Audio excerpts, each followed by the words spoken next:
Now, I want to get down to the simplest possible nitty-gritty of what we've been talking about in a very easy way. To ask ourselves the question, quite fundamentally, what's all the trouble about? In other words, what is your state of mind when you contemplate the possibility of everything becoming nothing? All right, so the universe is a transitory system, like a bubble, like smoke, like foam on water. And so, how easy? Just go along with it, dissolve. So, what's the problem? Why don't we want to give up? What do we think we're going to get by holding on and by resisting the dissolution? Now, I'm not saying at the moment that, as I'm a sort of preacher, advocating giving up. What I'm interested in for you to feel is what do you really feel like inside at the prospect of there being nothing, of this whole thing being a bubble that dissolves. You see, about death, the reality of approaching death, people are apt to feel chilly, cold, lonely, scared because it's an unknown. The most frightening thing about death is there might be something beyond it, and you don't know what it is. You remember facing the world as a child, or at any time, the world is full of threats, mostly from other people. And there are monsters. There are all sorts of things which scare you, but beyond every monster is death. Dissolution is the end of it all. And by and large, the art of government is to fill that void beyond death with threats of a rather unspecified nature, so that we can rule people by saying, if you don't do as I tell you, I'll kill you, or you'll kill yourself.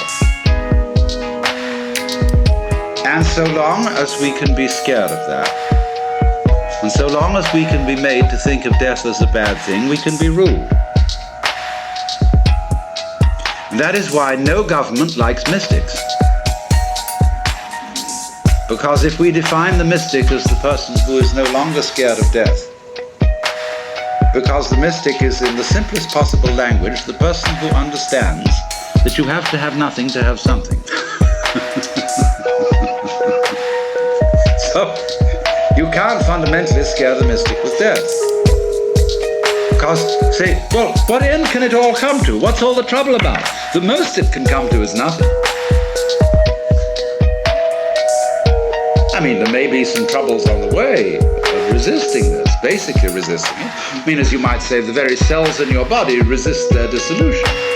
And so, in this resistance, there's an experience called pain, which we've been discussing. But beyond pain is annihilation. Or so it seems, anyway. What will it be like to go to sleep and never wake up? Nobody can think about it. But what is that state when you're teased out of thought? So you get with it. Going to sleep and never waking up. This is not, as you would fantasize it, a state of being in the dark forever. It is not like being buried alive, because then there's an experience of darkness. Now, I remember a little while ago having at one of my seminars a girl who was born blind. And I had the most interesting discussion with her, because she doesn't know what darkness is. The word is absolutely meaningless, because she's never seen light.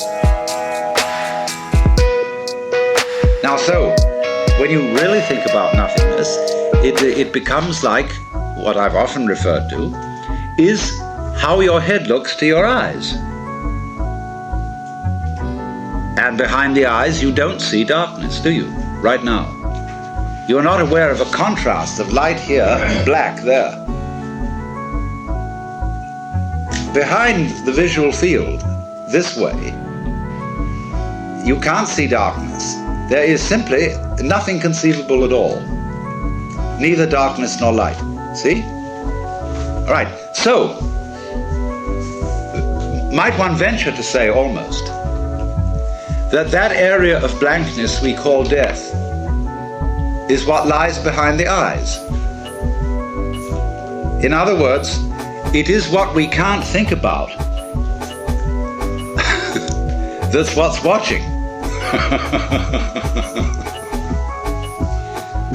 In other words, the farthest we can go in thinking about nothing, you see, we get to the root of the matter. Let me put this in another way.